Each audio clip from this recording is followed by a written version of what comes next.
Mas ya, ini Ustaz, ini beliau tidak berjenggot ya. Nah, sekarang ini kan orang berjenggot itu merasa mendapat pahala dari Allah karena jenggot adalah sunnah Rasul, gitu kan? Bahkan sekarang ngelus-elus kepala kuda itu mendapat pahala karena Rasulullah sering ngelus-elus kepala kuda. Kalau kambing enggak. Kalau Anda takjil pakai apa? Kurma, Anda mendapat pahala. Orang yakin itu. Kalau pakai juwet atau gedok, enggak. Karena Rasulullah enggak pernah makan gedok atau juwet. Kita tidak pernah punya pikiran sejarah dan dialektika geografis. Andai kan Rasulullah dulu di sini kan pasti takjilnya ya macam-macam, kadang kolak, kadang mangga kan gitu. Bagaimana terus kita menyimpulkan bahwa hanya kurma yang membuatmu berpahala?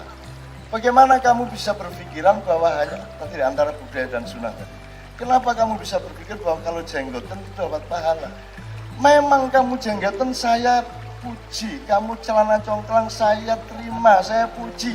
Karena saya tahu itu alasanmu adalah karena engkau mencintai Rasulullah. Cuman menurut saya, menurut don saya, yang mendapat pahala adalah cintamu kepada Rasulullah, bukan congklangnya, bukan jenggotnya. Itu kira-kira, ya. Ya. Apalagi kalau dipikir-pikir dengan beratnya pekerjaannya. Yang cukur jenggot itu kan harus beli penyukur jenggot, pakai biaya. Terus mengkhususkan waktu pakai sabun giniin, kan lebih repot. Lo yang enggak ngapa-ngapain malah dapat pahala, yang dibiarkan saja. Kan agak aneh juga Allah ini kan begitu. Makanya teman-teman sekalian, makanya Al-Quran ini terimalah tidak hanya sebagai hukum, terimalah juga sebagai ilmu, dan terimalah sebagai cinta. Coba Allah mengatakan, saya membeli diri hambaku dan harta benda hambaku dengan surga. Ini kan lucu tadi. Loh, memang diri kita milik siapa? Nah, kenapa dia pakai beli-beli segala? Wong ini milik dia kok. Terus harta bendanya malu ya. Memang milik siapa itu harta benda kita? Milik Allah. Kenapa Tuhan pakai beli? Ini Tuhan bermesraan teman-teman sekalian. Tuhan sedang bercinta sama kita. Kalau aslinya ya enggak perlu beli. Dikiamatkan selesai. Kan begitu. Cuman kita ini tidak bisa menikmati kemesraan sama Allah. Dan saya ya, coba Anda baca semua surat Al-Quran. Itu kan Allah sangat mesra dengan meletakkan diri di tempat yang berbeda. Contohnya gini. Subhanalladzi asra bi 'abdihi lailan minal masjidil haram ilal masjidil aqsa. Ini Allah pihak berapa? Maha suci Allah yang memperjalankan hambanya di malam hari di Masjidil Haram. Ini Allah, kalau bahasa Indonesia, ini Allah pihak keberapa?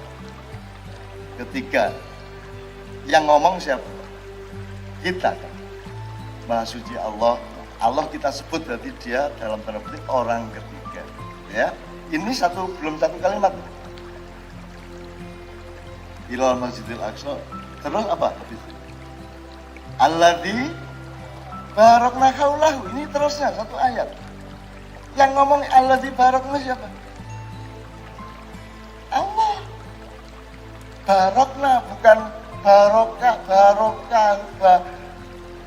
bukan barokahu atau barokah, bukan barokallahu min ayatihi, tapi barokna haulahu min ayatina.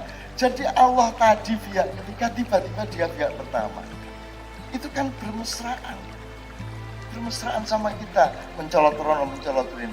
Terus tiba-tiba habis itu innahu, kita lagi yang ngomong. Bukan ini sami'un basir, tapi innahu. Coba, apa itu kalau bukan kemesraan? Itu kan kadang di bawah, kadang di atas, kadang di pinggir, kadang berdiri. Kan begitu, Mas. Betul enggak? Kadang istri yang aktif, kadang suami yang aktif. Kan begitu. Apa kalau bukan kemesraan? Nah, kalau Anda dapat Quran tidak punya kesadaran untuk mesra sama Allah, Anda kehilangan sangat banyak dimensi gitu. Itu teman sekalian. Nah, semua kemesraan itu justru karena kita husnudzon kepada Allah. Jadi dzon itu penting, asalkan kita husnudzon menuju qat'iynya Allah. Karena semua yang Anda pikirkan mengenai surga itu dzon, tapi nanti kita akan tahu qat'iynya surga itu bagaimana gitu ya Pak Syafi'i ya. Mohon maaf, kita tidak ada beda pendapat sama sekali. Sunnah tadi ya, saya kembaliin sunnah tadi Mas. Ada 4 macam sunnah, Ustaz. Kalau saya salah, tolong dibenahi. Ada 4 macam sunnah yang kita kenal dalam Islam. 1, sunnatullah. Sunnatullah itu hukum dasar qot'i, gravitasi. Ya, harus ada keseimbangan. Apalagi, pokoknya kalau air dipanasin mendidih, menguap, itu qot'i. Ya, itu sunnatullah, itu qot'i, dan itu hakullah. Disebut sunnatullah. Orang barat menyebutnya hukum alam. Kita ikut menyebutnya hukum alam, padahal itu hukum Tuhan. Seharusnya kita menerjemahkannya hukum Tuhan. Tapi kita menyebut hukum alam. Anda nonton National Geographic, Nat Geo Wild dan seterusnya, pernahkah Tuhan disebut? Coba Anda nonton lagi, pernahkah Tuhan disebut? Anda coba, Anda di tenis, sekian tayangan, berapa kali Tuhan disebut? Saya belum pernah menjumpai Tuhan disebut. Ketika mereka mengagumi alam dan dunia binatang, Tuhan tidak pernah disebut. Tapi saya tidak nyalain mereka, mereka belum kenal. Mudah-mudahan Allah datang memperkenalkan dirinya kepada orang-orang itu yang belum kenal Allah itu, gitu ya. Nah, itu sunnatullah. Nomor 2, sunnah Rasul. Ada juga sirah Rasul. Nah, sunnah Rasul ini kalau saya mau agak ekstrim, agak radikal, itu terjemahnya budaya Rasul, baik sebagai Rasul, Nabi maupun sebagai manusia. Bahwa kalau berjalan begini, kalau sama anak kecil begini, bahwa kalau sama orang kecil begini, bahwa cara beliau tidak minta tolong bajunya sobek kepada istrinya, tapi dia jahit sendiri. Itu menurut saya, jadi sunnah Rasul itu menurut saya budayanya Rasul. Dan sekarang kita sudah anti budaya loh sekarang. Bahwa budaya itu di luar agama. Kan itu. Menurut saya sunnah Rasul itu ya budaya Rasul. Perilaku sehari-hari beliau.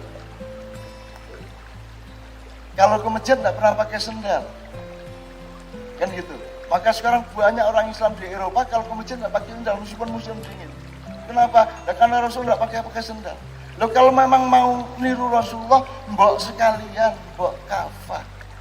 Tidak hanya celana congklangnya, celananya itu sendiri jangan dipakai karena Rasul tidak pernah pakai celana.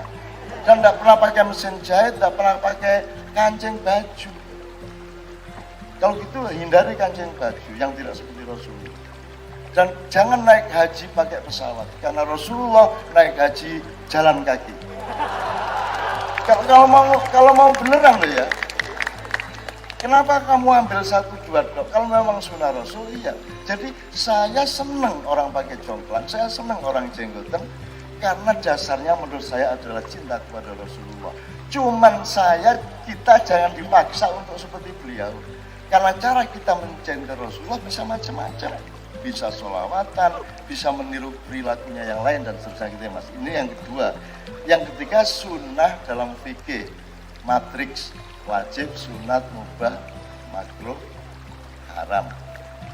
Ini kan satu posisi hukum. Sunnah adalah sesuatu yang kalau kamu lakukan dapat pahala, yang kalau tidak kamu lakukan tidak dosa, kan gitu. Nah, sunnah dalam fikih sama enggak sama sunnah Rasul? Apakah kalau Rasulullah suka tidur terus kamu juga suka tidur terus tidur dapat pahala? Apakah kalau Rasulullah makan pakai 3 jari terus kamu makan 3 jari dapat pahala dari Allah? Sebab kalau dapat pahala berarti sunnah fikih berlaku pada sunnah Rasul. Nah, menurut saya mungkin iya, mungkin tidak. Bisa, bahkan sunnah Rasul ada yang wajib. Sebagai Rasul, sholat 5 waktu itu sunnah Rasul, sholat 5 waktu, tapi dia juga qot'inya Allah sehingga kita dapat pahala kalau sholat 5 waktu. Tapi sekali lagi tidak sama antara sunnah dalam fikih dengan sunnah Rasul. Kalau sunnah Rasul itu tradisi perilaku beliau, kalau jalan menunduk seperti menuruni bukit kan gitu ya. Kalau lapar dikasih batu antara perut dengan sabuknya kan gitu.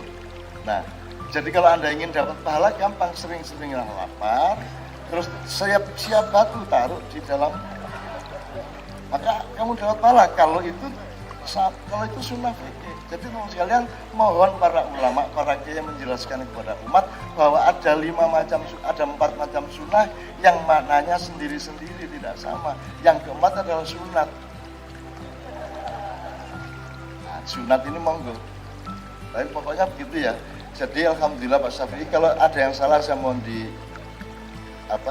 dibenerin, di islah ya. Kalau kira-kira kita sebenarnya sependapat ya alhamdulillah alamin, sehingga kita akan makin banyak orang yang dzonninya itu sama semua menuju qot'iyah.